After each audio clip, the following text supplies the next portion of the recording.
Hi students, कैसे हैं आप लोग। आज का जो वीडियो रहने वाला है वो रहने वाला है चैप्टर 4 पे, हिंदी की बुक क्षितिज का चैप्टर 4, जहाँ पे दो कविताएं हैं हमारे पास। एक है बादल गरजो और एक है वट नहीं रही। ये दोनों ही कविताएं महान कवि सूर्यकांत त्रिपाठी निराला जी ने लिखी हैं। तो आज हम उसके बारे में थोड़ा सा पढ़ेंगे, एक शॉर्ट ब्रीफ पढ़ेंगे। ज़्यादा देरी ना करते हुए सॉरी ज़्यादा देरी ना करते हुए हम वीडियो को स्टार्ट करेंगे। तो before we go to our poems, पहले हम ये जान लेते हैं कि उनके पोएट के बारे में, कि वो एक्चुअल में कैसे बैकग्राउंड से बिलोंग करते हैं या उन्होंने क्या क्या चीज़ें देखी अपनी लाइफ में। और ये कविताएं उन्होंने लिखी हैं, तो आपको उनके बारे में थोड़ा बहुत पता होना चाहिए। तो हम बात करते हैं निराला जी की। निराला जी का जीवन जो है बहुत बहुत ज़्यादा संघर्ष से भरा हुआ रहा, यानी कि स्ट्रगलफुल रहा। तो ईयर 1899 में, यानी कि सन 1899 में, बंगाल के महिसादल में एक जगह है, वहाँ पे उनका जन्म होता है। और वो मेनली वो वैसे उत्तर प्रदेश के उन्नाव जिला के वो रहने वाले थे, ठीक है। पर उनका जन्म जो है बंगाल के महिसादल में हुआ था। उनका जीवन जो है ना, जैसे बाहर बाहर से देखें तो बहुत ही नॉर्मल, मतलब साधारण सा दिखता था। पर जो है, अगर कोई इंटरनली झांकता तो वो बहुत ही स्ट्रगलफुल था उनका जो जीवन था। बाल्यकाल से ही जो है उनको प्रॉब्लम जो है उनका पीछा करती रही, जैसे कि परिवार के कई सदस्यों की जो है ना बेटाइम, मतलब जो है असामयिक मृत्यु हो गई। तो उसकी वजह से वो उनका मतलब बहुत उनका हृदय जो है ना अंदर तक टूट गया। फिर आर्थिक आर्थिक तंगी भी उन्होंने देखी। और सामाजिक उपेक्षा, यानी कि जो भी वो पोएम्स लिखते थे या जो भी वो उनकी रचनाएं होती थी, उसको लेकर के समाज में उनकी बड़ी क्रिटिसिज्म होती थी। और साहित्यिक संघर्ष भी उनके जीवन में बहुत रहा। तो इन सब चीज़ों ने मिल के ना उनके जीवन को बहुत कठिन बना दिया था। लेकिन इन्हीं दुखों ने उनके भीतर एक विद्रोही चेतना और गहरी संवेदना को जन्म दिया। वो केवल कवि नहीं थे, वो समाज की पीड़ा के साक्षी थे, यानी कि वो विटनेस कर रहे थे हर चीज़ को। और उन्होंने शोषित और पीड़ित वर्ग के लिए अपनी जो राइटिंग है, जो लेखनी है, उसको एज अ वेपन यूज़ किया, हथियार बनाया उसको। उनकी कविताओं में क्रांति की ज्वाला भी है और प्रेम की कोमलता भी, प्रकृति का विराट सौंदर्य भी है, और समाज के अन्याय के विरुद्ध तीखा प्रतिरोध भी है। तो इन्हीं चीज़ों के बेस से हमारे पास दो कविताएं हैं, जिसको हम संक्षेप में समझने की कोशिश करते हैं। पहली कविता के बारे में अगर हम बात करें, तो पहली कविता है बादल गरजो। बादल गरजो एक क्रांति की पुकार है। ये कविता केवल बादलों की पुकारना नहीं है, बल्कि एक प्रतीकात्मक आह्वान है। इस पोयम को अगर मैं सारगर्भित रूप में बताऊं, तो ये पोयम कहती है कि गर्म और तपती धरती, झुलसे हुए लोग, थका हुआ संसार, सब परिवर्तन की प्रतीक्षा में है। ये सब लोग वेट कर रहे हैं कि कब ट्रांसफॉर्मेशन होगा। निराला जी बादलों से कहते हैं, गरजो बरसो, इस तपती धरती को शीतल कर दो। यहाँ बादल केवल प्राकृतिक तत्व नहीं है, बल्कि परिवर्तन और क्रांति का प्रतीक है। गर्जना जो शब्द है, वो उसे अन्याय के विरुद्ध आवाज़ उठाना कहते हैं। यहाँ पे बरसना जो शब्द है, उसको समाज की एक नई ऊर्जा, समाज को नई ऊर्जा देने के संदर्भ में वो कहते हैं कि गरजना और बरसना का ये मतलब है।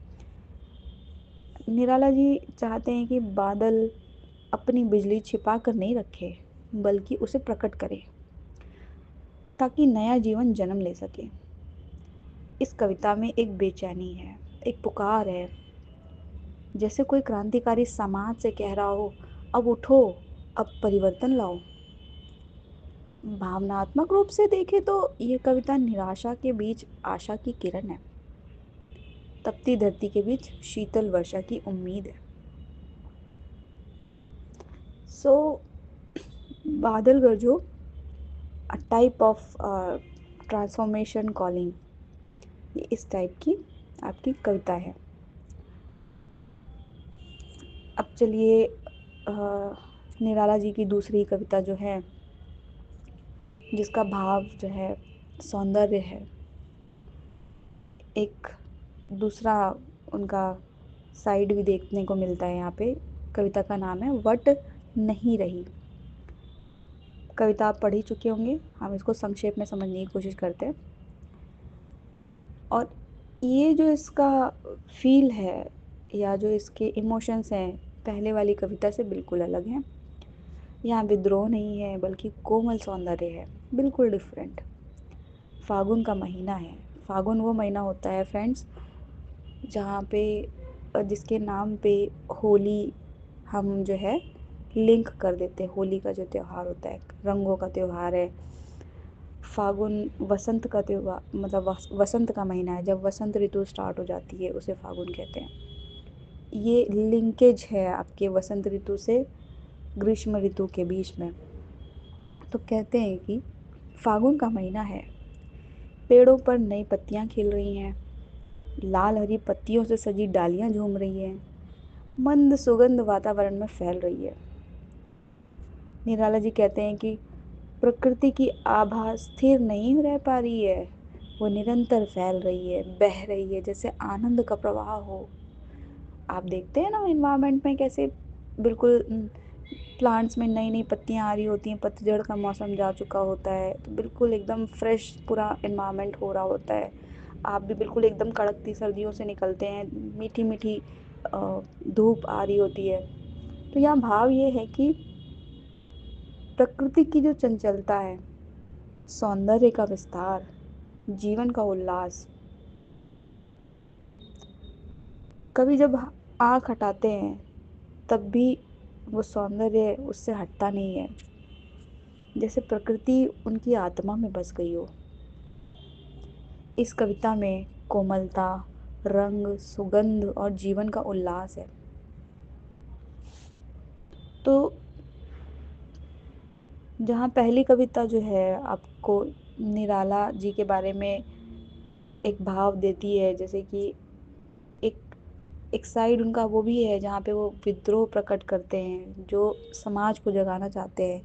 वहीं दूसरी कविता में उनका संवेदनशील और प्रकृति प्रेमी रूप भी दिखाई पड़ता है, जो सौंदर्य में डूब जाना चाहता है। यही तो निराला जी की विशेषता है। वे केवल क्रांति के कवि नहीं थे, वे केवल प्रकृति के कवि नहीं थे, वे दोनों का अद्भुत संगम थे। तो अंत में मैं यही कहना चाहूँगी कि निराला जी का जो जीवन है वो हमें ये सिखाता है कि दुख इंसान को तोड़ता नहीं, बल्कि उसे गहराई देता है। विद्रोह तभी सार्थक है जब उसमें मानवता हो। मानवता विरुद्ध नहीं होना चाहिए। प्रकृति का सौंदर्य मन को शांति देता है और क्रांति की आग समाज को नया जीवन देती है। उनकी कविताएं पढ़ते समय ऐसा लगता है जैसे एक ओर आकाश में बादल गरज रहे हों और दूसरी ओर फागुन की कोमल हवा बह रही हो।